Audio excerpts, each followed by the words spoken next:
Alhamdulillah wassalatu wassalamu ala Rasulillah. La haula wala quwata illa billahil aliyul azim. Ikhwan akhwat yang dirahmati Allah, ini adalah seri dialog pagi yang kedua setelah hari Selasa kemarin. Selasa kemarin sebetulnya adalah concern kami dan Ustadz Hussein tentang peristiwa-peristiwa aktual yang menyangkut tentang pelecehan kaum muslimin, penistaan istri-istri Rasulullah SAW, para ummahatul mukminin, terus kemudian penyelewengan hadis, Ustadz ya, pengkutipan ayat-ayat yang tidak pada tempatnya, dan pemutarbalikan fakta-fakta sejarah. Sebetulnya kalau dalam sejarah Islam dan kaum muslimin ini menjadi korban pelecehan memang sudah lama, Mas Krisna, sudah lama. Tapi kadang-kadang kita itu punya, pertama problemnya adalah kita tidak memahaminya secara utuh, secara komprehensif. Misalnya contohnya begini, kita mengagung-agungkan dan mengambil pertimbangan sangat berat tentang hadis-hadis Rasulullah SAW. Tapi di saat yang sama, ketika ada kejadian-kejadian yang menistakan Ummul Mukminin, yang sebagian besar hadis-hadis juga bersumber dari para Ummul Mukminin, itu kita tidak melakukan pembelaan yang secara komprehensif dan maksimal. Sejarah kayak gini ini biasanya lahir dari dua tempat. Yang pertama dari internal kaum muslimin sendiri yang memberikan bahan-bahan kepada orang-orang luar, terutama misionaris, lalu kemudian apa namanya Ustadz, yang kalau orang-orang yang mempelajari orientalis dan sastrawan yang menyinggung masalah-masalah ini. Misalnya contohnya ada dulu seorang sastrawan barat namanya Dante Alighieri. Dante Alighieri ini menulis satu karya judulnya Divine Comedy. Divine Comedy ini salah satu chapternya adalah menyusun tentang tingkatan-tingkatan neraka di dalam Divine Comedy ini. Dan di dalam Divine Comedy ini tingkatan-tingkatan neraka itu disebutkan adalah orang-orang beriman, orang-orang alim, bahkan Rasulullah disinyalkan menempati neraka level ke-8. Bahkan dibikin lukisannya itu. Ada lukisannya, ada level-levelnya. Salahuddin Al-Ayyubi karena memerangi pasukan salib, dia ada di level keberapa. Ibnu Sina, lalu Ibnu Rus. Di zaman itu belum banyak orang yang ngeh, Ustadz. Belum banyak orang yang paham banget bahwa yang sebetulnya dimention oleh Dante adalah sejarah umat Islam. Padahal Ibn Sina, Ibn Rushd merupakan orang yang paling berpengaruh terhadap Barat. Sangat. Ibnu Rus, filsafat Ibnu Rus sangat berpengaruh di dunia Barat. Ibnu Sina juga demikian, teknologi pengobatannya, lalu teknologi human therapy itu mereka Barat mengambil betul dari Ibnu Sina. Yang paling sebetulnya sangat banyak. Tapi yang menjadi heboh dunia Islam ketika Salman Rushdie melahirkan karya judulnya Satanic Verses, ayat-ayat setan, diterjemahan ke sini. Kebetulan saya punya bukunya, Ustadz. Terus diambil oleh Uncle Firman, Ustadz. Cetakan pertamanya itu terus nggak mau dibalikin, Ustadz. Ketika membaca Satanic Verses ini, memang Salman Rushdie mengutip hadis, mengambilnya dari hadis, dan mengembangkan berdasarkan pemahaman liar seorang Salman Rushdie. Dan lahir kemudian fatwa mati dari Khomeini pada tahun berapa tadi? Setelah revolusi mungkin 80-an ya. Di dalam pelariannya Salman Rushdie menulis novel lagi, namanya Joseph Anton. Jadi mengisahkan dia menyamar melarikan diri dengan menggunakan nama Joseph Anton. Saya punya novelnya, alhamdulillah, dan mengetahui kemana saja dia, apa saja yang dilakukan selama di fatwa itu, dan sampai hari ini kan dilindungi baik ketika berada di Amerika maupun berada di Inggris. Karena Salman Rushdie juga merasa nggak bersalah, Ustadz. Karena saya bilang ini yang saya ambil ada sumbernya dari umat Islam. Tapi memang penerjemahan liar itu yang menjadi masalah. Tapi problemnya begini, kalau sekarang saya mengatakan Imam Khomeini menyebut Imam Khomeini aja saya dituduh Syiah nanti. Memfatwakan itu, hari ini ketika kita merefer fatwa itu lagi, pasti kita akan menuai polemik. Persatuan kita itu, misalnya contohnya gini, sekarang lagi heboh Al-Maidah 51 nih. Sebetulnya saya sudah pengen selesai ngomong Al-Maidah 51, peristiwanya soal Ahok nih. Tapi ada nggak yang mengerti Al-Maidah 50 itu apa? Al-Maidah 52 apa? Concernnya di 51 saja. Jadi kita itu parsial perhatiannya terhadap isu-isu umat Islam, sangat sektoral, ego yang dimunculkan. Nah, ketika contohnya setelah Salman Rushdie dengan Satanic Verses, yang terakhir adalah kartun. Rasulullah digambarkan sedemikian rupa dalam berbagai kartun. Orang marah, seluruh dunia marah, bergerak. Marah saja itu nggak menyelesaikan permasalahan. Saya tuh berharapnya begini, Ustaz. Program kerja kita itu punya kurikulum yang jelas, tidak ditentukan oleh pihak asing. Akhirnya kita merespon terus, maju ke depan, tidak punya agenda. Meskipun ada kejadian aktual yang harus kita tangani dengan segera. Nah, pelecehan terhadap Al-Quran yang terjadi melalui YouTube, Facebook, sosial media, itu sangat penting diperhatikan, karena dampak yang lahir dari peristiwa-peristiwa ini, Mas Krisna, pengguna sosial media itu hanya dalam beberapa, mungkin tidak sampai 10 tahun, jumlah pengguna sosial media itu lebih besar daripada rakyat Indonesia dan rakyat Amerika. Jadi dia di bawah Cina yang pertama, penduduk terbesar adalah Cina, sekitar 2 miliar. Penduduk terbesar di dunia adalah India, 1,2 miliar. Penduduk besar ketiga adalah Facebook. Lebih besar daripada Cina? Lebih besar daripada Indonesia dan Amerika, Ustaz. Facebook. Nah, melalui Facebook hal-hal seperti ini merata, luas sekali jangkauannya, dan sementara kita masih sangat parsial menanganinya. Tarbiyatul ummah ini tidak sistematis. Tidak sistematis. Jadi barangkali itu yang kita bisa diskusikan sekali lagi pada pagi ini, Ustaz. Ustaz, paling saya sedikit mau nambahin. Kita ini kan anggota OKI juga ya, Ustaz Heri ya. Dan presiden kita juga Islam. Tapi ini saya emosi, Ustaz. Ini coba kita perhatikan. Semakin hari semakin banyak, terutama kalau di sosial media, orang yang menghina Islam. Ada yang berani menginjak-injak Al-Quran, Ustaz. Dalam kata-kata menginjak, dalam kata fisik gitu, Ustaz. Dipakai untuk membersihkan hal yang tidak pantas, menghina isinya. Tapi nggak ada komentar, Ustaz, dari pemimpin kita, Ustaz. Itu saya kesel. Perasaan zaman presiden-presiden yang lalu nggak berani, Ustaz, segamblang itu orang melakukan penghinaan terhadap agama Islam. Gitu, Ustaz Heri. Ustaz Husain aja deh. A'udzubillahi minasyaitonirrajim. Bismillahirrahmanirrahim. Alhamdulillahirabbil alamin. Allahumma shalli ala Muhammadin wa ali Muhammad. Subhanaka la ilma lana illa ma 'allamtana innaka antal alimul hakim. Wala haula wala quwwata illa billahil aliyyil azim. Rabbana zidna ilman wa alhiqna bis salihin. Allahumma hdina subulas salam wa akhrijna minadh dhulumati ilan nur wahdina ila siratikal mustaqim.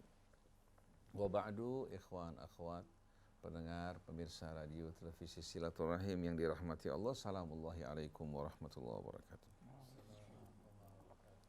Kalau kita mengamati secara cermat, serangan-serangan yang ditujukan oleh orang-orang di luar Islam terhadap Islam dan kaum muslimin, serangan yang mereka lakukan selalu mempergunakan nas-nas yang kembali kepada referensi kita, di mana bukan hanya mereka yang menganggap nas tersebut patut untuk dijadikan sebagai apa? Sebagai alasan mereka untuk menyerang kita. Bahkan sebahagian dari kita secara membuta membela, mempertahankan keabsahan dan kebenaran daripada nas tersebut. Jadi kalau kita perhatikan, serangan-serangan yang mereka lontarkan kepada kita kaum muslimin, seperti yang dilakukan oleh Salman Rushdie, yang dilakukan oleh Bromo Ismail, yang telah masuk Islam selama 16 tahun, menulis tentang Islam, kemudian keluar dari Islam karena dia menganggap bahwa Nabi Muhammad seorang yang tidak bermoral, yang mengizinkan umat Islam di saat berhasil mengalahkan musuh, merebut kota mereka, diberikan izin untuk merampas wanita-wanita mereka dan memperkosanya. Apa yang diucapkan Bro Ismail ini kembali kepada riwayat-riwayat yang terdapat dalam kumpulan hadis kita dan terdapat dalam buku-buku tafsir yang menerangkan ayat yang menjadi landasan dari riwayat tersebut. Itu firman Allah pada surat An-Nisa, wal muhsanatu minan nisa illa ma malakat aimanukum kitaballahi alaikum. Jadi Bromo Ismail atau Bro Ismail yang keluar dari Islam bukan tanpa sebab. Demikian pula ketika dia mengatakan bahwa Nabi Muhammad sebagai orang yang tidak bermoral bukan tanpa alasan. Itu kembali kepada riwayat-riwayat yang ada pada buku-buku kita yang kita pertahankan dan jadikan sebagai acuan. Akhirnya menggambarkan Nabi ini bukan sebagai seorang yang membawa rahmat bagi al-alamin. Bukan datang dengan membawa kemerdekaan dan memperjuangkan hak asasi manusia, tapi Nabi dengan pasukannya berjuang untuk menaklukkan kota demi kota, kemudian merampas kekayaan negara tersebut, memperlakukan lakinya sebagai budak, wanitanya sebagai apa? Pelampias nafsu. Ini kesan yang dirasakan oleh orang-orang di luar Islam. Oleh karena itu dari mulai kita kanak-kanak mereka mengatakan bahwa Islam menyebarkan agamanya dengan pedang. Kita mengatakan tidak benar itu. Mereka katakan coba lihat sampai sekarang pun Saudi Arabia, ISIS dan lain sebagainya melakukan hal seperti ini. Bukan dengan mempergunakan kekuatan logika, tapi logika kekuatan di mana-mana. Sebagai contoh kita lihat, jangankan terhadap orang di luar Islam, di Suriah, di Irak, di Yaman, pertumpahan darah di antara sesama umat Islam saja, ya, begitu dahsyat. Bagaimana Islam dapat diharapkan untuk menjadi rahmatil alamin? Nah, kesalahan di sini pada kita, ya, yang membiarkan kebohongan merajalela di tengah-tengah kita, yang melahirkan penafsiran dan pemahaman yang salah. Apa kesalahan adanya pada Islam, pada Al-Quran, pada Rasul? Jawabannya kesalahannya ada pada kita. Kita yang memberikan senjata buat orang-orang di luar Islam untuk memerangi kita, menista kita, dan menista Nabi kita Muhammad SAW. Sebagai contoh, contoh yang jelas dan gamblang. Kalau kita membaca Sahih Bukhari atau Al-Jami Al-Bukhari, itu pada pembukaan dari kitab tersebut menjelaskan awal ma budi'a bihil wahyu, yaitu permulaan wahyu apa? Wahyu dimulai. Diriwayatkan dari Sayyidah Aisyah Ummul Mukminin radhiyallahu anha, beliau bertanya pada Rasulullah, bagaimana Rasulullah SAW pertama kali menerima wahyu. Beliau menjelaskan bagaimana terkadang wahyu itu masuk ke dalam hati Nabi kita Muhammad SAW. Terkadang beliau bermimpi, mimpinya menjadi kenyataan, ya, karena ru'ya al-anbiya merupakan wahyu. Tapi terkadang yang paling berat yang beliau rasakan itu, wahyu itu ketika datang membuat tubuhnya, ya, bergetar, keringat dingin, terdengar suara lonceng yang begitu apa? Yang begitu besar, sampai beliau terkapar seperti orang ayan. Nah, ketika Salman Rushdie membaca riwayat dan versi-versi semacam ini yang berkembang, sampai diriwayatkan Nabi itu pernah hampir membunuh dirinya lompat dari puncak gunung. Karena takut dikatakan sebagai orang yang tidak waras dan gila ketika pertama kali beliau menjumpai Jibril. Akhirnya dikemas, kemudian mereka mengatakan bahwa nabi-nabi sebelumnya nggak pernah seperti ini. Rasul-rasul yang menerima wahyu sebelumnya tidak pernah seperti ini. Ini berarti bukan menerima wahyu dari Allah, tapi dari setan ini.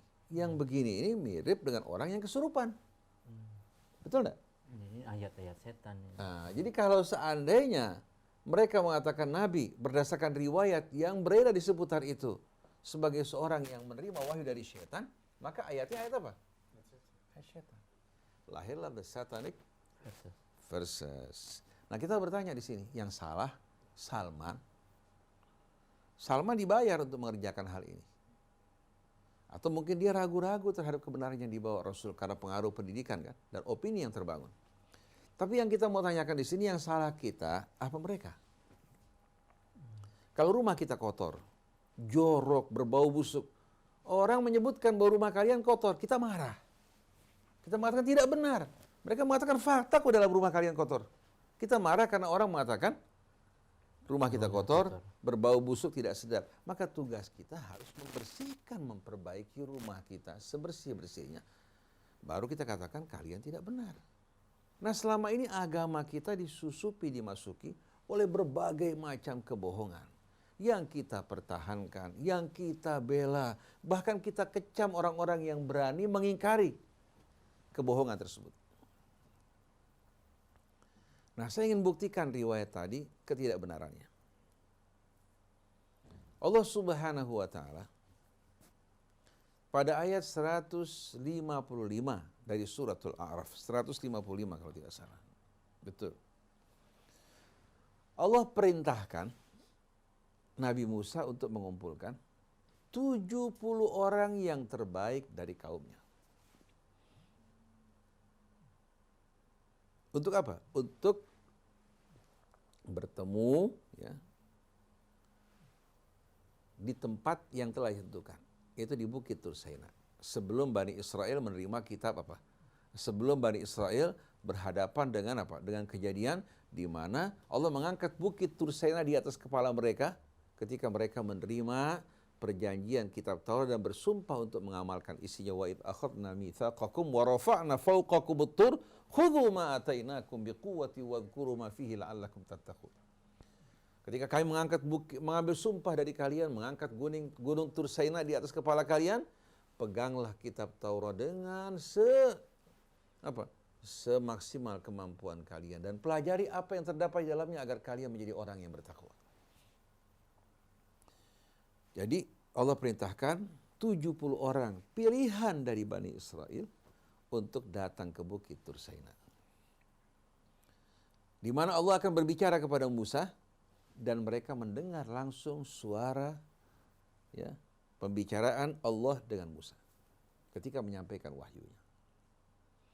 Allah sebutkan pada ayat 155 suratul A'raf, waqtara Musa qaumahu sab'ina rajulan limiqatina. Musa memilih 70 orang ya, dari kaumnya untuk mengadakan pertemuan yang telah ditetapkan, dijanjikan oleh kami. Apa yang terjadi? Allah Subhanahu wa taala berbicara kepada Musa, Bani Israel mendengar. Begitu mereka mendengar, mereka mengatakan apa?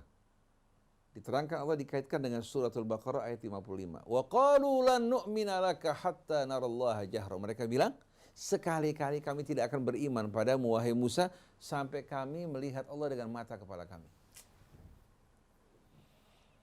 Kalau mereka bilang, ya Allah perlihatkanlah kamu kepada kami, wajar. Tapi kalau mengatakan, sekali-kali kami tidak akan beriman hingga kami melihat Allah dengan mata kepala kami, Allah murka. Fa'akhadathumur rajfatu wa antum tanzurun. Akhirnya kalian dibinasakan oleh Allah SWT dengan gempa yang amat dahsyat dan kalian menjadi saksi peristiwa tersebut. Yang menjadi saksi bukan orang lain. Akhirnya, sebagaimana yang diceritakan Allah dalam surat berapa? Dalam suratul A'raf ayat 155. Ini dua ayat berhubungan. Falamma akhadathumur rajfatu, ketika mereka terkena gempa dan dibinasakan oleh Allah. Qala rabbi law syi'ta ahlaktahum min qablu wa ya Allah. Kalau kamu mau, kamu dapat membinasakan saya dan mereka sebelum hari ini. Qala rabbi law syi'ta ahlaktahum wa iyaya min qablu. Qala rabbi law syi'ta ahlaktahum min qablu wa iyaya atuhlikuna bima fa'ala as-sufaha'u minna. Apa kamu akan binasakan kami ya Allah disebabkan karena orang-orang yang bodoh dari kami? In hiya illa fitnatuka tudhillu biha man tasha wa tahdi man tasha. Ini semua ujian dari Engkau ya Allah untuk menguji siapa di antara mereka yang melalui ujian ini Kau sesatkan dan siapa yang Kau berikan petunjuk. Artinya orang yang mengikuti petunjuk dengan baik dia akan selamat. Allah menyesatkan memberikan petunjuk seperti orang yang menanam gandum atau menanam padi. Allah akan tumbuhkan sesuai dengan tanamannya. Yang mengingkar pada Allah, ya kalau saat disesatkan oleh Allah wajar kan? Tapi yang mengikuti petunjuk Allah diantarkan menuju hidayah pantar. In hiya illa fitnatu, ini ujian dari kamu ya Allah. Tudhillu biha man tasya wa tahdi man tasya. Kamu sesatkan siapa yang Kau kehendaki, Kau berikan petunjuk bagi siapa yang Kau kehendaki sesuai dengan perbuatan dan pilihan mereka. Anta waliyuna fa anta waliyuna faghfir lana warhamna wa anta khairul ghafirin. Engkau adalah pelindung kami ya Allah. Ampuni dosa kami dan limpahkan rahmat-Mu atas kami dan Engkau sebaik-baiknya pemberi ampunan. Lalu ayat berikutnya, waktub lana fi hadhid dunya. Dan tuliskan bagi kami dalam kehidupan dunia ini hasanah wa fil akhirah, demikian pula dalam keadaan di hari akhirat nanti. Inna hudna ilaik, sesungguhnya kami kembali kepadamu ya Allah. Kata hada Yahudu menggambarkan orang yang kembali. Inna hudna ilaik qala adzabi usibu biha man asya usibu bihi man asya wa rahmati wasi'at kullasyai. Allah mengatakan kalau azabku aku kenakan hanya pada orang-orang yang aku kehendaki, tapi kalau rahmatku meliputi segala sesuatu. Fasa'aktubuha lil ladzina yattaqun, aku akan tuliskan rahmatku bagi orang yang bertakwa, wa yu'tuna zakah, yang mengeluarkan zakat, wa hum wal ladzina hum bi ayatina yu'minun, dan mereka yang beriman pada ayat-ayat kami. Nah, kita lihat pada ayat ini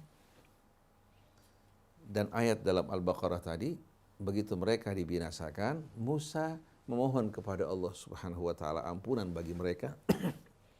Allah hidupkan mereka kembali. Tsumma ba'atsnakum min ba'di mautikum la'allakum tashkurun. Kami hidupkan kalian kembali setelah kematian kalian agar kalian bersyukur. Ini bersama Nabi Allah Musa, orang-orang pilihan mendengarkan langsung Allah berbicara. Saya mau tanya, ini yang 70 orang ini, waktu mendengarkan Allah berbicara pada Musa, pingsan seperti Nabi kita Muhammad nggak? Mengalami keadaan seperti Nabi Muhammad nggak? Nah pertanyaannya, mereka lebih mulia apa Nabi Muhammad? Nabi Muhammad lebih mulia. Kenapa kok ini yang 70 orang bisa bersaksi mendengarkan Allah berbicara? Kemudian kita saksikan bagaimana Allah berbicara kepada Isa, berbicara kepada para nabi. Tidak pernah kita dengar satupun kisah yang mengisahkan mereka merasakan penderitaan yang berat di saat mereka menerima wahyu. Bahkan Nabi Musa ditanya oleh Allah di Bukit Tur Saina. Ketika Allah mengatakan bahwa aku adalah Tuhanmu, innani anallah, ya. Engkau berada di Al-Wadil Muqaddasi Tua, buka sandalmu. Allah bertanya, apa yang ada di tanganmu wahai Musa? Qala hiya asaya atawakka'u biha ala atawakka'u 'alaiha wa ahushu biha ala ghanami wa liya fiha ma'aribu ukhra. Karena kenikmatan, keasyikan berbicara dengan Allah, dia seharusnya menjawab panjang lebar. Ini tongkatku, aku bersandar pada tongkat ini dan aku menggiring kambing-kambingku dengan tongkat. Ini menunjukkan bagaimana dia ingin lama-lama berbicara dengan Allah. Sedangkan Nabi Muhammad di riwayat tersebut apa? Menggambarkan seperti orang yang kesurupan, orang yang ayan, ya, ketika menerima wahyu dari Allah. Kira-kira yang menggambarkan Nabi seperti ini siapa? Ini merupakan khabar dan berita susupan dari orang-orang Yahudi yang masuk ke dalam Islam, yang ingin mencederai kehormatan Nabi dan membuat orang ragu akan kebenaran yang Nabi bawa. Kemudian uniknya mereka kaitkan dengan apa? Dengan firman Allah, inna sanulqi alaika qawlan thaqila. Kami akan menyampaikan kepadamu perkataan yang amat berat, firman-firman yang berat. Mereka tidak faham maksud dari ayat ini bukan berat seperti itu. Allah mengatakan, ya ayyuhal muzammil qumil laila illa qalila nisfahu aw inqus minhu qalila aw zid alaihi warattil qur'ana tartila inna sanulqi alaika qawlan thaqila inna nasyi'atal laili ashaddu wat'an wa aqwamu qila inna laka fin nahari sabhan tawila wadhkur isma rabbika wa tabattal ilaihi tabtila rabbul masyriqi wal maghribi la ilaha illa huwa fattakhidhu wakila wasbir ala ma yaquluna wahjurhum hajran jamila. Ayat ini merupakan ayat-ayat yang turun setelah suratul Alaq yang mempersiapkan Nabi untuk membekali dirinya dengan qiyamul lail untuk membuat daya tahan mentalnya kuat. Karena apa? Karena setelah ini Nabi akan menerima pesan yang berat disampaikan bagi umat di mana mereka akan memusuhi merangi Nabi. Jadi berat itu bukan berat untuk menerima wahyunya, berat untuk menyampaikannya, di mana yang disampaikan bertolak belakang dengan tradisi jahiliyah. Kemudian mereka kaitkan juga dengan ayat dalam suratul Hasyr, "Lau anzalna hadzal Qur'ana ala jabalin la ra'aitahu khashi'an mutasaddian min khasyatillah wa tilkal amthalu nadribuha lin-nasi la'allahum yatafakkarun." Apabila Quran ini kami turunkan atas sebuah gunung, niscaya gunung akan hancur lebur. Kalau akan lihat dari tunduknya, takutnya gunung tersebut akan hancur lebur. Demikianlah perumpamaan yang kami berikan bagi umat manusia agar menjadi bahan renungan bagi mereka. Jadi seolah-olah waktu firman diturunkan di atas gunung, gunung itu akan hancur karena beratnya firman yang Allah turunkan. Bukan itu maksudnya. Ini perumpamaan, kan Allah mengatakan watilkal amthalu nadribuha linnas. Maksudnya, wahai manusia, kalau yang menerima amanat dari Allah dan tanggung jawab di akhirat ini, gunung bukan manusia, niscaya dari takutnya mempertanggungjawabkan amanat di hari kemudian nanti, akan hancur lebur. Sedangkan manusia ternyata enteng-enteng aja menghadapi amanat ini. Dan itu dikaitkan dengan suratul Ahzab di mana Allah berfirman, inna aradnal amanata ala samawati wal ardi wal jibal fa'abaina an yahmilnaha wa ashfaqna minha wa hamalaha al-insan innahu kana zaluman jahula. Kami dulu tawarkan amanat kehidupan yang bersifat apa? Bersifat khalifah yang akan bertanggung jawab di hari kemudian nanti dengan pilihan perbuatan yang dilakukan manusia kepada langit, kepada bumi, kepada gunung yang begitu kokoh. Semua menolak untuk menerima amanat karena takut tidak bisa menjalankan amanat. Tapi manusia justru menawarkan dirinya. Karena lugu, Ustaz. Iya. Wa hamalahal insan. Manusia justru menerima, mengajukan dirinya innahu kana zaluman jahula. Ternyata manusia kebanyakan ini bersifat zalum dan jahul. Apa bedanya antara zalim sama zalum? Jahil sama jahul. Tanding ke orang lain ada ke diri sendiri gitu. Kalau orang zalim tahu dirinya zalim. Kalau zalum, orang zalim merasa dirinya paling adil. Paling bersih dan amanat. Kalau orang jahil tahu dirinya bodoh. Kalau jahul sudah bodoh merasa paling pinter. Kira-kira ada obatnya enggak? Mati aja tuh. Nah ini calon-calon orang yang mencalonkan dirinya sebagai pejabat, coba lihat. Merasa dirinya paling baik, paling adil, paling sempurna kan? Nah ini menggambarkan innahu kana zaluman jahula. Kalau dulu orang diberikan amanat, minta ya Rasulullah a'fini minha. Bebaskan saya daripadanya. Rasulullah mengatakan, kami tidak akan memberikan amanat ini pada yang meminta. Tapi kalau kami tunjuk seseorang, dia wajib untuk menerima. Artinya bagaimana? Amanat ini bukan untuk aji mumpung bersenang-senang. Bukan direbut. Ya. Jadi kembali kepada satanic forces tadi yang yang menjadi tulisan Salman Rushdie untuk menghujat Nabi kita. Coba tanya, dari mana sumber fitnah tersebut? Betul mereka yang mengungkap menyerang kita. Padahal dari mulai dulu hari kita sudah mencederai kehormatan Nabi. Kembali kepada apa yang diungkapkan oleh Bro Ismail. Ketika sampai pada firman Allah dia membaca dan wanita-wanita yang sudah berkeluarga diharapkan untuk dinikahi. Kecuali hamba-hamba sahaya kalian yang kalian miliki dengan tangan kalian. Ketika dia ingin memahami ayat ini, dia kembali kepada Ibnu Katsir. Tahu-tahu di Ibnu Katsir sebagaimana riwayat dari Abi Sa'id Al-Khudri dalam peperangan Autas, bahwa sahabat-sahabat setelah mengalahkan kaum musyrikin dalam peperangan mereka, kemudian merampas wanita-wanita mereka, bingung untuk menggauli mereka yang sudah punya suami. Tahu turun ayat ini yang membolehkan mereka untuk menggauli wanita-wanita tersebut. Dan Nabi mengumumkan yang hamil nggak boleh digauli, sedangkan wanita-wanita tersebut yang status sebagai orang-orang yang bersuami, tunggu sampai 2 kali suci baru boleh digauli. Ini hadis para ulama menolak hadis ini yang diriwayatkan oleh Abu Sa'id Al-Khudri. Ini kebohongan besar. Karena dari peperangan Autas tersebut, wanita-wanita musyriknya berbondong-bondong masuk ke dalam Islam, nggak ada yang diperbudak. Karena Islam tidak memperbudak orang merdeka. Sedangkan milkul aiman menggambarkan orang yang statusnya memang sudah menjadi budak sebelum mereka apa? Sebelum mereka beralih ke tangan kaum muslimin. Nah, kalau seorang wanita hamba sahaya suaminya kafir, maka Islam membolehkan untuk memisahkan wanita ini yang beriman dari kalangan hamba sahaya yang suaminya atau suaminya katakan terpisah, baik suaminya melarikan diri, istrinya status sebagai seorang Nah, dipisahkan dengan 2 kali suci. Yang memiliki budak ini boleh menggaulinya sebagai istri, orang lain tidak boleh menggauli sama sekali. Ini bukan hidangan, dimakan setiap orang enggak. Kalau tuannya menggauli dirinya, punya anak, si wanita merdeka secara otomatis. Dan Islam menganjurkan orang untuk membebaskan perbudakan, bahkan menganjurkan dari zakat agar dikeluarkan untuk membayar apa? Atau membantu orang-orang yang statusnya budak untuk memerdekakan dirinya. Jadi kalau kita perhatikan sama-sama di sini, bahwa Bro Ismail salah faham. Kesalahfahaman dia bukan karena apa? Bukan karena dia bermaksud buruk. Dia mengatakan saya menulis sekian banyak buku tentang Rasulullah, saya membela Islam. Sampai ayat ini saya tadinya meragukan. Tapi ternyata begitu saya membaca sumber-sumber yang otentik, dan dia bilang I did my best. Saya berusaha untuk melakukan penelitian, mempelajari.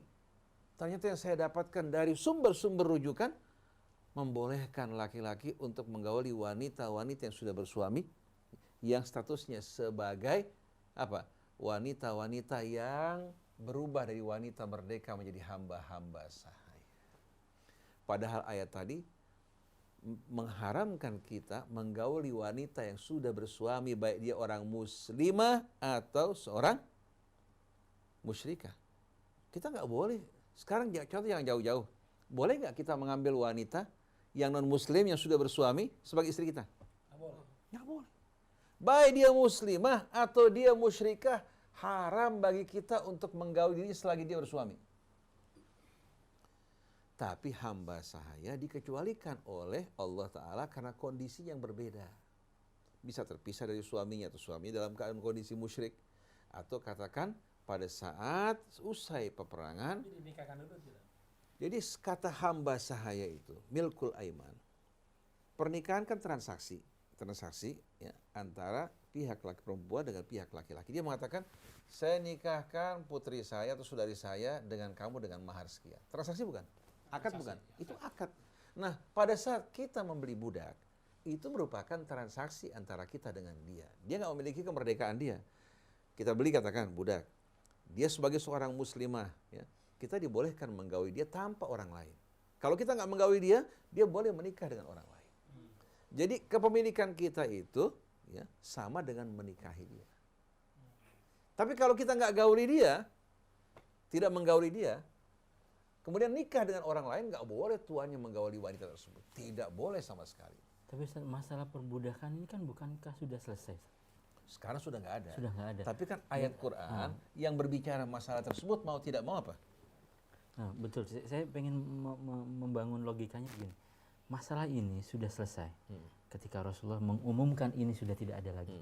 Kemudian ayat-ayat ini ditafsir ulang dan dijadikan legitimasi untuk kejadian-kejadian baru seperti di Suriah, seperti kejadian-kejadian yang merampas perempuan di Afrika, dijual belikan di pasar. dijual belikan. Artinya yang melanggar Al-Quran dan sabda Rasulullah kan kita sendiri, Ustaz. Betul. Lalu ketika ada orang lain menggunakan ini sebagai bahan serangan, sebagai bahan Kecaman. untuk kecaman, Kita marah. yang harusnya punya PR untuk membersihkan rumah kita. Nah, antum tahu, ini sekarang ternyata masalah budak sudah selesai kan seharusnya kan? Kita tidak diperintahkan, tidak dibolehkan memperbudak orang merdeka. Pada masa-masa Nabi yang kita jumpai, wanita-wanita merdeka, ya, di saat katakan kaum mereka mengalami kekalahan bersama suami mereka, mereka tidak terpisah sama sekali. Kemudian hari setelah menyaksikan perlakuan orang-orang Islam, mereka berbondong-bondong masuk ke dalam Islam. Bahkan uniknya, kita lihat di perbatasan Tabuk yang tadinya berpihak kepada Romawi, begitu mereka takluk pada umat Islam, mereka lebih bahagia bersama umat Islam, bahkan rela membayar upeti, pajak pada umat Islam, karena kehormatan mereka lebih terjaga, terlindungi, dibandingkan mereka berada bersama apa? Orang-orang Romawi. Bahkan ketika pasukan Romawi akan menggempur kaum muslimin, pemimpin kaum muslimin mengembalikan apa yang pernah diambil dari mereka karena tidak mampu untuk melindungi mereka dengan suasana perang. Ternyata mereka mengatakan, apa yang kami berikan silahkan kalian ambil. Bahkan mereka rela berperang bersama kaum muslimin untuk menghadapi orang-orang yang kaum seagama dengan mereka. Karena Islam agama keadilan. Bukan datang untuk memperbudak, bukan datang untuk menambah derita manusia, tapi mengeluarkan manusia dari dalam kegelapan menuju kehidupan yang terang benderang. Tapi yang menyedihkan, kita masih bisa lihat di YouTube, seorang bernama Abu Ishaq Al-Huwaini, seorang tokoh ahli hadis yang berasal dari Mesir. Ketika membahas mengenai problema ekonomi umat Islam, apa yang ditawarkan? Problema ekonomi dan problema seksual di antara pemuda-pemudi ini. Dia mengatakan kalian tidak perlu bingung untuk memperbaiki ekonomi kalian.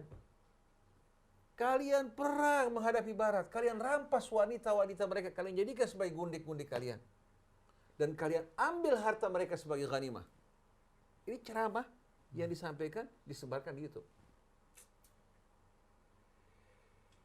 Antum bayangkan coba.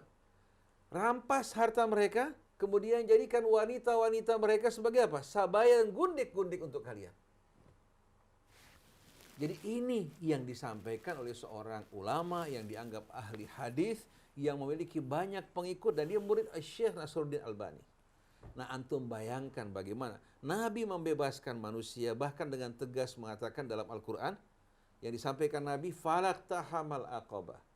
Kalau kamu ingin maju dalam keimanan, dalam kemuliaan, terjang rintangan yang menjadi kendala dan merintangi kamu. Apa itu rintangannya?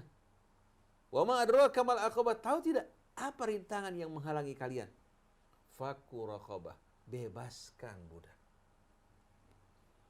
Au it'amun fi yaumin dhi masghabah, itu memberikan makan pada hari-hari yang sulit, pada suasana paceklik dan lapar, kamu berikan makan dalam kondisi seperti ini, berarti kamu telah meningkat menuju kedudukan yang lebih tinggi dan mampu untuk menyingkirkan rintangan, kendala yang menghambat kemajuan kamu.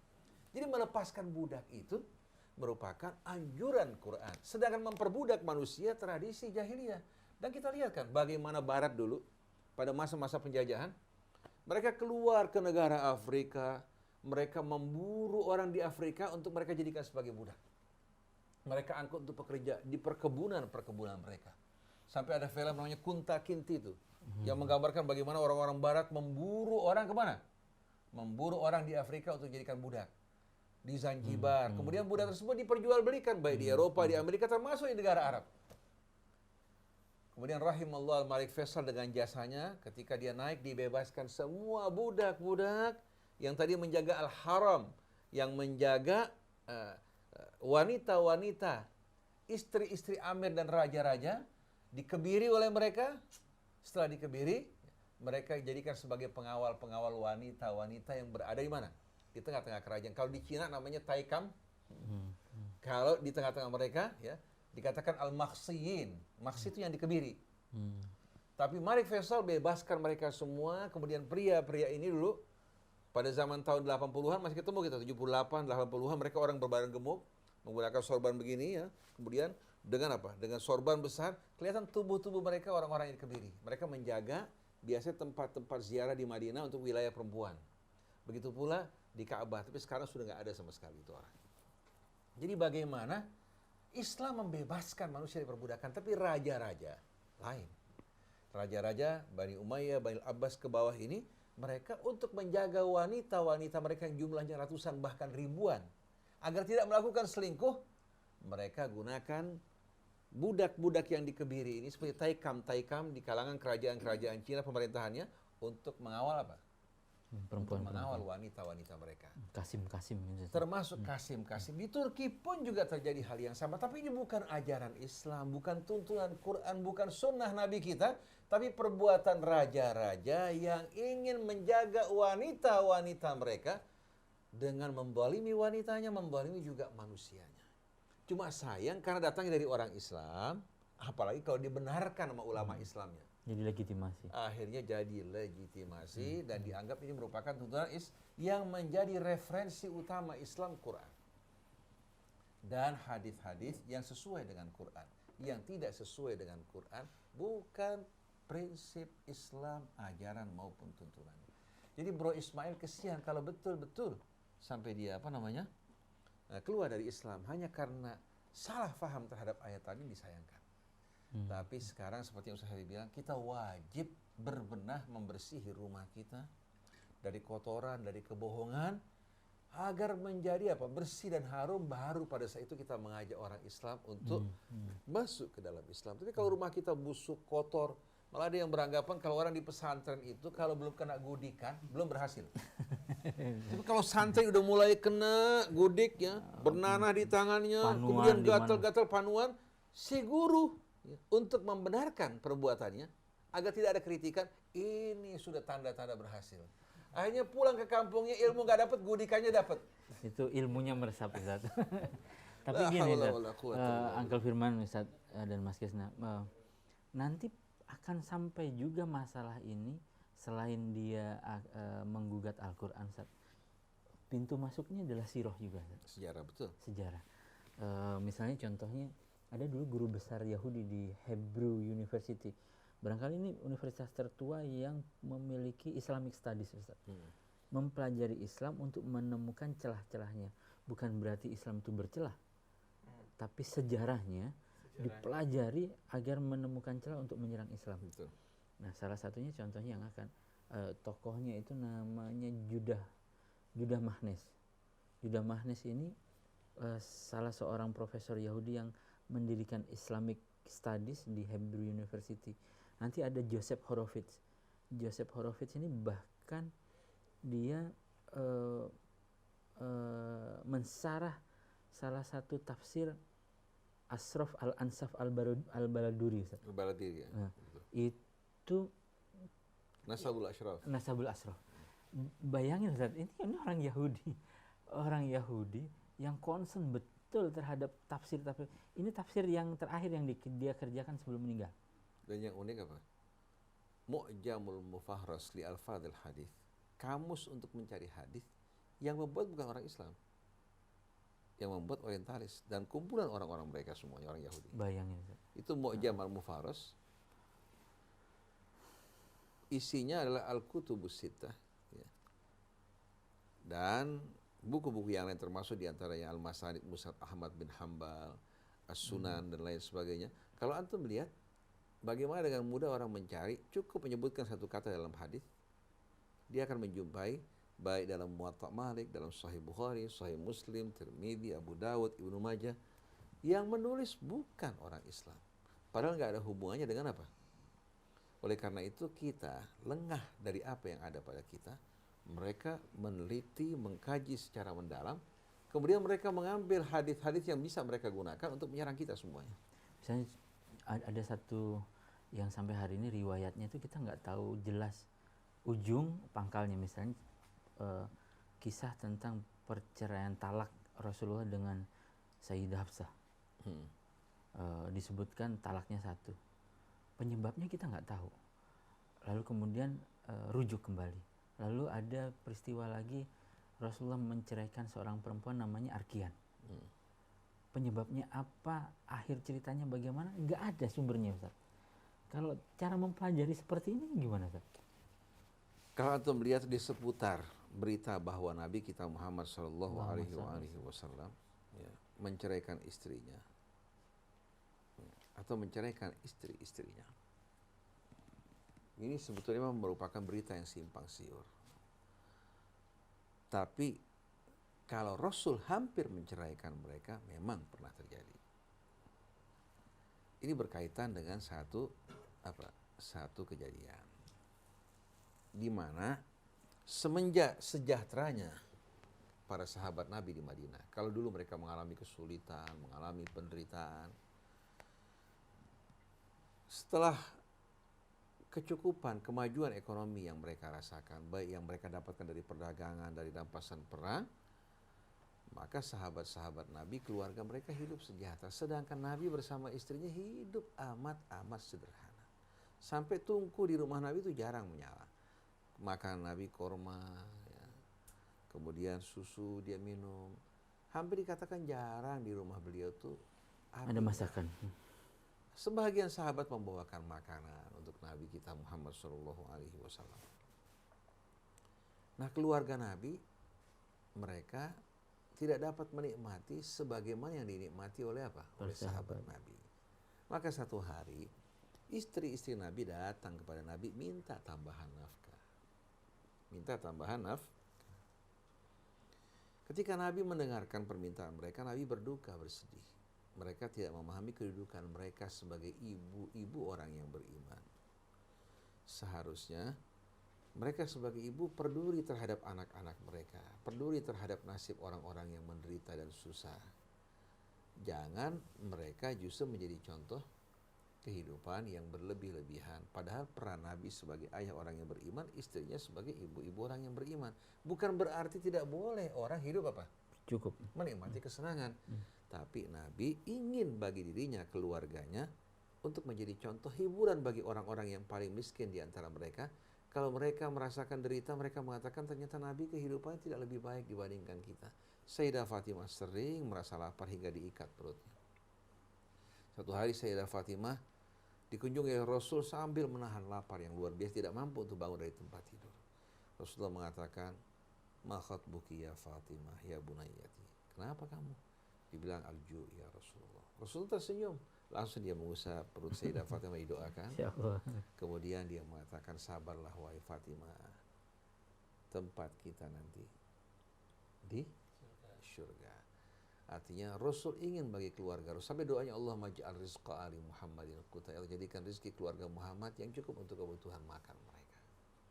Dan Nabi paling senang kumpul bersama orang-orang miskin dan minta pada Allah untuk diberikan kesabaran dalam bergaul bersama mereka. Karena orang yang berkumpul bersama fakir, miskin, orang yang menderita, hatinya akan lembut.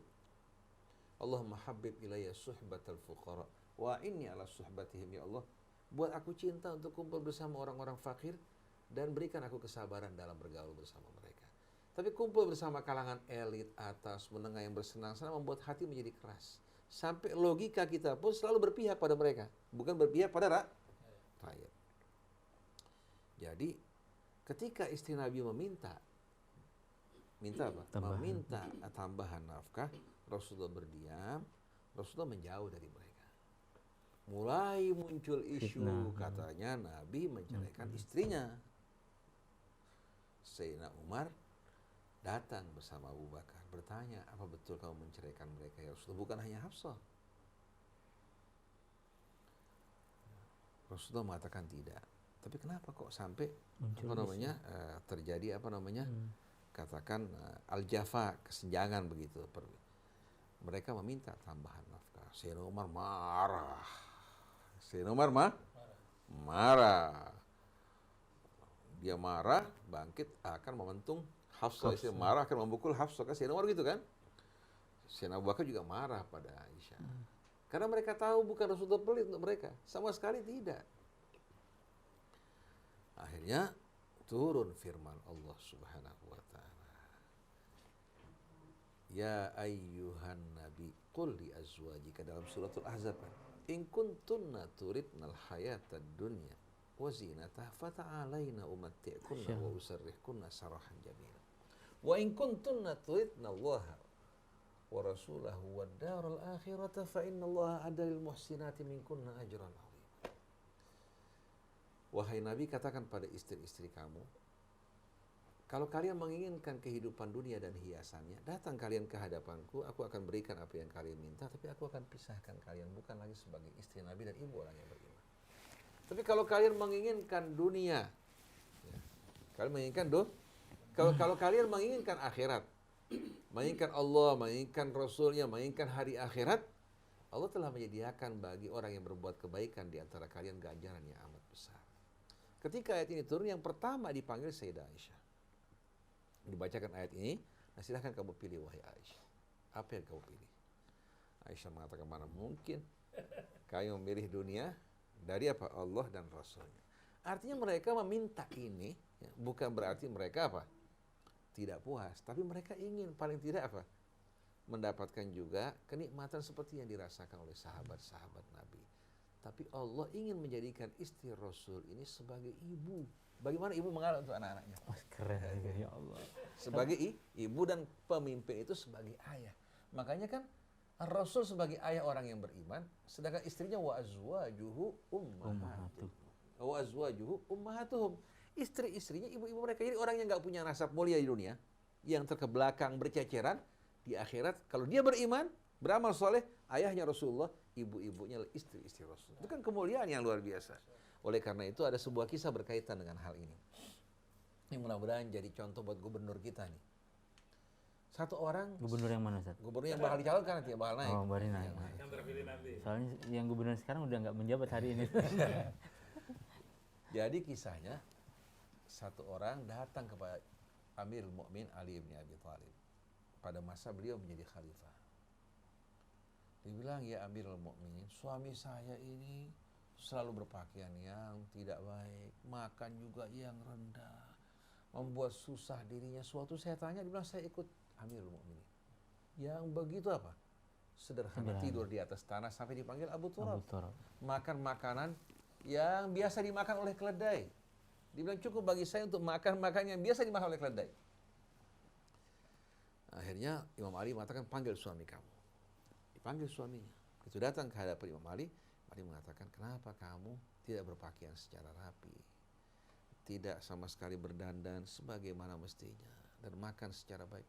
Dia mengatakan, saya ikut kamu ya Amirul Mukminin. Dia bilang, tidak. Saya sebagai seorang pemimpin, ya, dengan kehidupan saya ingin menjadi hiburan buat orang fakir, miskin. Kalau mereka susah, pemimpin mereka sama dalam kehidupan mereka. Tapi kalau saya hidup bermewah-mewah, bersenang-senang, siapa yang akan menghibur fakir miskin yang hidup menderita dan susah? Jadi pemimpin menjadi contoh, dia hidup sesederhana mungkin untuk menghibur orang-orang yang di bawah. Kalau dia ingin meningkat, tingkatkan yang di bawah dulu ke atas, baru dia meningkat. Bukan dia justru ingin hidup dengan gaya hidup yang bermewah-mewahan dan lupa pada Allah Subhanahu wa Ta'ala. Jadi kesimpulannya, dalam hal ini kita melihat kisah yang antum sebutkan tadi, sebetulnya ketika Nabi ditanya, apa kau menceraikan mereka ya Rasulullah? Tidak. Cuma Rasulullah menjauh dari istrinya, memberikan pelajaran bagi mereka. Cuma memang berita-berita sejarah diputar balikkan. Sampai ada itu film yang di Amerika dibuat tuh, istri-istri Rasul ribut ya dengan pakaian-pakaian yang nggak senonoh. Kemudian mulai apa, mereka mengejar-ngejar Rasulullah SAW. Rasul sambil berlari-lari lagi. Apa tuh film itu yang di Amerika yang dibuat, dan menggunakan wanita-wanita, artis-artis wal-iyadzubillah yang liar, yang mempermalukan, mencederai kehormatan Nabi kita. Ini semua apa? Karena ulah perbuatan kita, diantaranya kisah mengenai apa? Mengenai Zainab.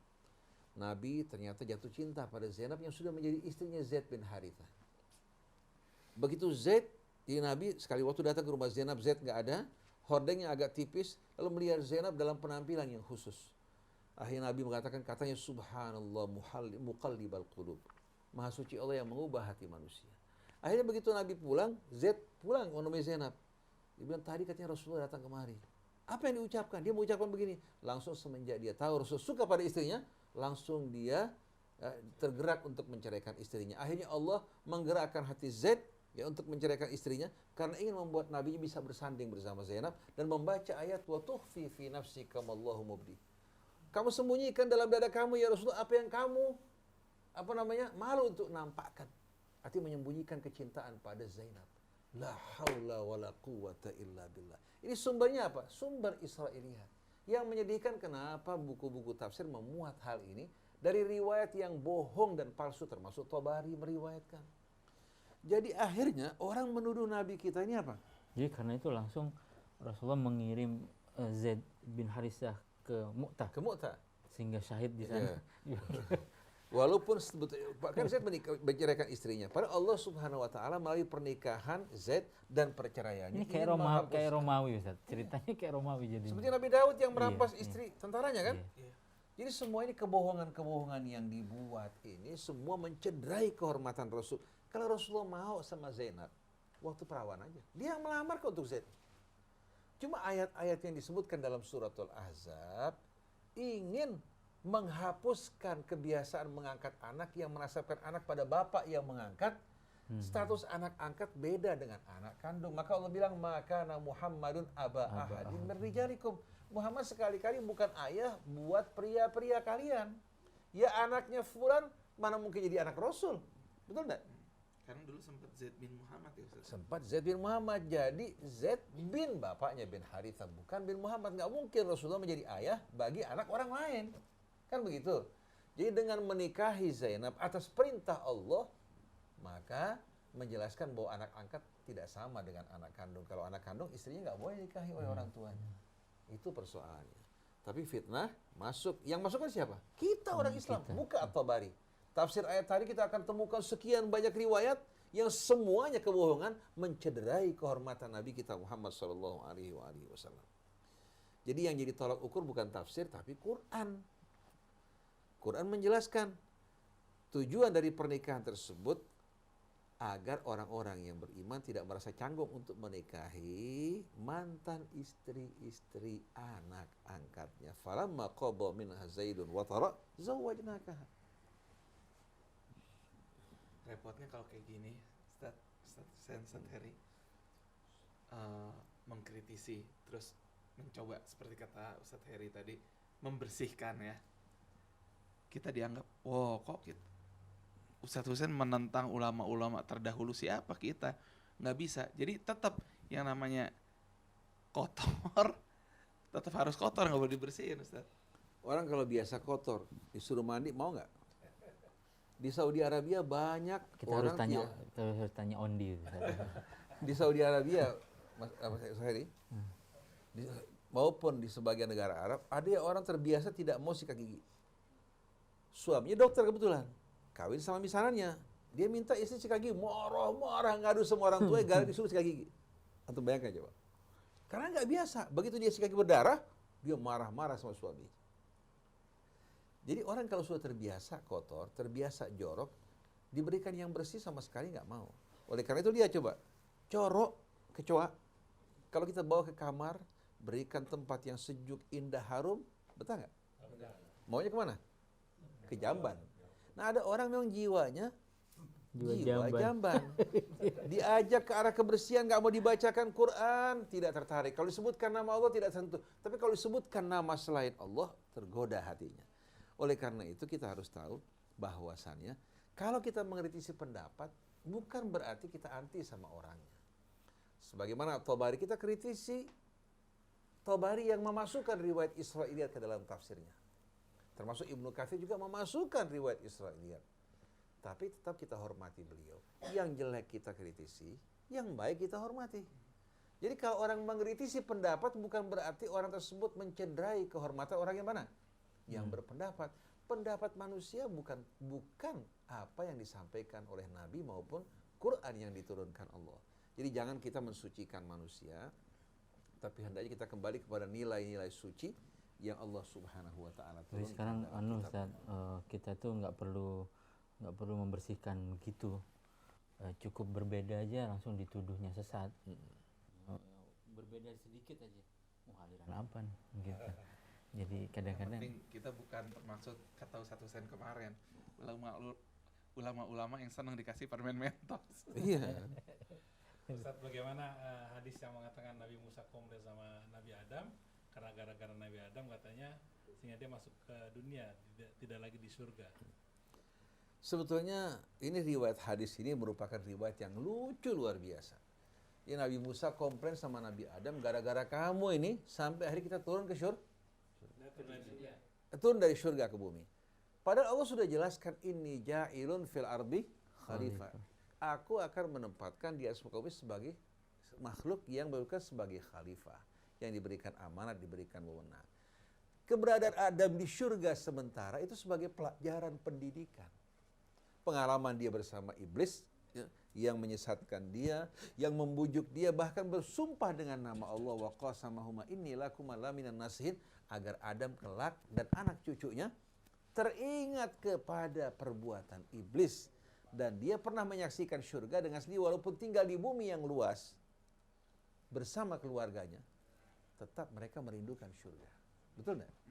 Jadi mereka sudah pernah melihat surga, walaupun tinggal di bumi yang begitu indah, tetap mereka merasakan bahwa surga merupakan tempat yang indah. Oleh karena itu buktinya waktu Adam turun ke bumi bersama Hawa, air mata mereka berlinang-linang, penuh penyesalan memohon ampun.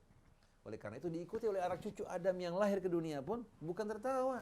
Bayi kalau nangis juga mencucurkan air matanya sebagai ungkapan kesedihan dia. Ternyata rahim ibunya lebih nyaman dibandingkan kehidupan dunia. Dalam rahim ibu nggak ada kemacetan lalu lintas. Betul nggak? Nggak ada keluhan mengenai beras naik, mengenai ini, mengenai itu, betul enggak? Jadi kalau kita lihat bagaimana pengalaman Adam di surga itu bukan apa? Bukan berarti Adam memang disiapkan untuk langsung menetap di surga. Tapi disuruh mencicipi, menyaksikan surga dan pengalaman bersama iblis yang menjadi musuhnya, kemudian diturunkan ke bumi agar menjadi pelajaran buat mereka. Hingga Allah mengatakan, ya Bani Adam, la yaftinannakumus syaitan kama akhraja abawaikum minal jannah. Wahai anak Adam, jangan kalian terbujuk oleh kebohongan syaitan sebagaimana dia telah berhasil mengeluarkan ayah ibu kalian dari surga. Jadi nggak mungkin Nabi Musa akan mengkritisi Kemudian satu hal, ayah sama anak sama ibu walaupun lahir dari sulbi ayah dan rahim ibu, tetap aja anak punya pandangan, pilihan, pendirian yang berbeda dengan orang tuanya. Betul nggak? Jadi dengan kehendak masing-masing, dengan pilihan masing-masing, dia bertanggung jawab di hadapan Allah. Dan orang tidak akan berdiam di surga untuk selama-lamanya sebelum dia berjuang, membuktikan keimanan dia. Dan dia tidak akan masuk ke api neraka, kecuali kalau dia memilih jalan menuju ke sana. Jadi nggak mungkin Nabi Musa akan mengkritisi Adam, mengatakan gara-gara kamu kita turun ke bumi. Karena walaupun nggak lewat surga, Allah pasti akan tempatkan di bumi. Karena sebelum Allah ciptakan Adam, Allah sudah mengatakan, inni ja'ilun fil ardi khalifah. Ini hadis-hadis palsu ingin mengkambing hitamkan Nabi Adam, padahal kalau kita perhatikan dosa kita lebih dahsyat. Saya mau tanya, Nabi Adam diusir dari surga gara-gara apa? Makan buah? Satu buah kan? Sekali. Kalau kita kira-kira berapa banyak dosa kita lakukan? Yang ditanya Ondi aja. Berapa banyak dosa yang kita lakukan? Kita berjanji akan ini, kita nggak kerjakan. Berjanji untuk tobat, kita ulangi kembali. Sekian banyak pelanggaran yang kita lakukan. Nabi Adam cuma sekali melakukan pelanggaran, turun dari surga ke bumi, padahal cuma makan buah yang dilarang. Coba, yang kita makan bukan hanya buah yang dilarang secara dati, bahkan dari usaha yang nggak benar mungkin masuk dalam perut kita. Perbuatan dosa, belum lagi lidah kita, belum lagi mata kita, belum lagi telinga kita. Kalau Allah tidak berbelas kasihan terhadap kita, apa jadi? Tapi Nabi Adam mengenal dirinya. Begitu dia berbuat salah, turun ke bumi, Rabbana zalamna anfusana wa in lam taghfir lana wa tarhamna lanakunanna minal khasirin. Oleh karena itu tidak ada seorang pun yang berhak mengatakan, saya di bumi ini mengalami cobaan gara-gara Adam, atau gara-gara orang tua saya melahirkan saya ke dunia ini. Akhirnya seperti satu orang syair mengatakan apa? Coba seandainya ayah ibuku tidak melahirkan aku. Coba seandainya ayahku tidak mengawini ibuku. Coba seandainya aku mati pada saat aku dilahirkan. Begitu dia kaya, nasib tadi sial, menderita. Begitu dia kaya raya, datang temannya. Bagaimana menurut kamu kalau seandainya Allah kabulkan kamu mati seperti permintaan kamu? Jangan sekarang dong. Jangan sekarang.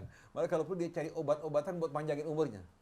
Jadi kalau lagi susah minta mati, kalau lagi senang lupa mati. Lupa mati. Itu manusia. Itu hadis-hadis palsu. Tapi memang kalau yang kayak gitu, misalnya contohnya gitu tentang Ibunda Hawa diturunkan di Jeddah, lalu Nabiullah Adam alaihissalam diturunkan di Kerala, Kemudian ketemu di di Jabal Rahmah, mengalami keterpisahan ratusan tahun, lalu kemudian Ibu Hawa menikah dengan iblis, melahirkan anak-anak setan.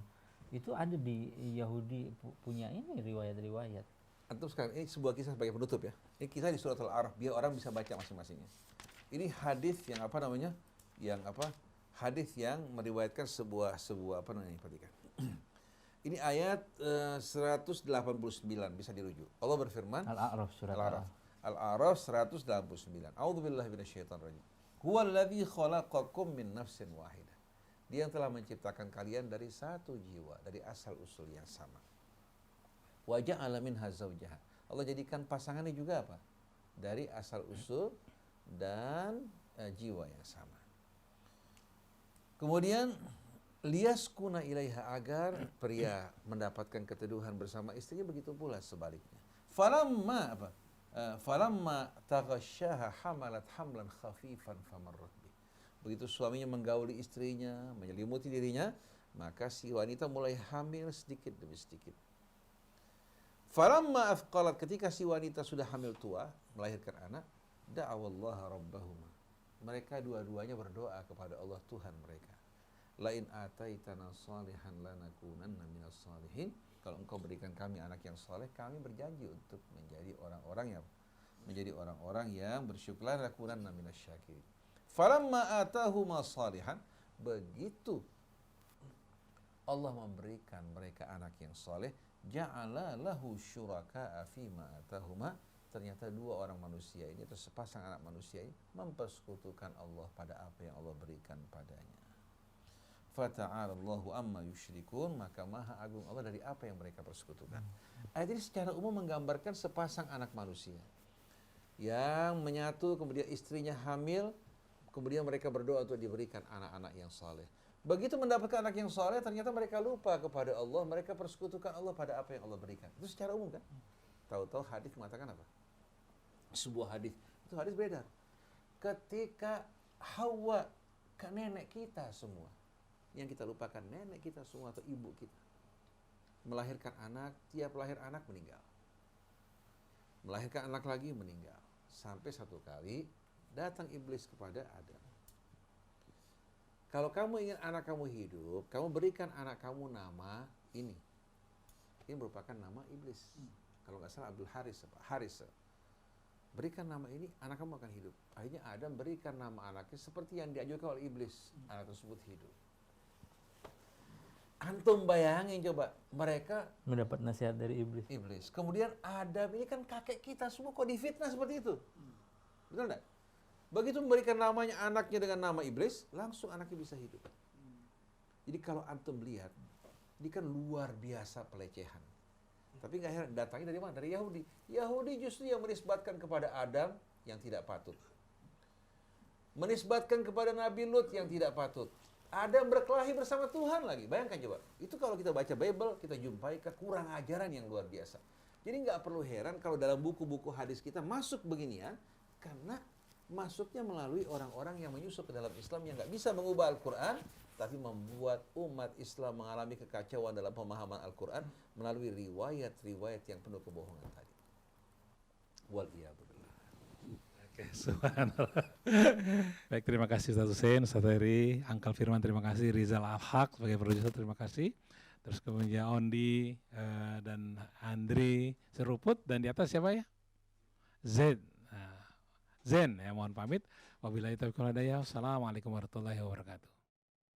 ربنا انفعنا بما علمتنا رب علمنا الذي ينفعنا رب فقهنا وفقه أهلنا وقرابات لنا في ديننا مع أهل القطر أنثى وذكر رب وفقنا ووفقهم لما ترتضي قولا وفعلا كرما وارزق الكل حلالا دائما وأخلاء أتقياء علما نحظى بالخير ونكفى كل شر ربنا واصلح لنا كل الشؤون وأقر بالرضا منك العيون واقض عنا ربنا كل الديون